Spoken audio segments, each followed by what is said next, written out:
আব্বু এবং আম্মু তারা বড়ই ভাগ্যবান, যাদের বুকের মানিক হলো হাফেজে কুরআন। আব্বু এবং আম্মু তারা বড়ই ভাগ্যবান, যাদের বুকের মানিক হলো হাফেজে কুরআন। হৃদয় মাঝে গাঁথলো যারা হরফ নামের ফুল, তাদের সাথে হয় না কভু অন্য কারো তুল।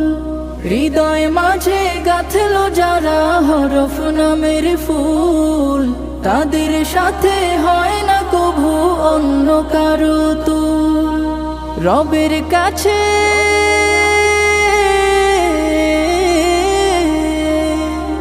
রবের কাছেও পাবে তারা সেরা প্রতিদান, যাদের বুকের মানিক হলো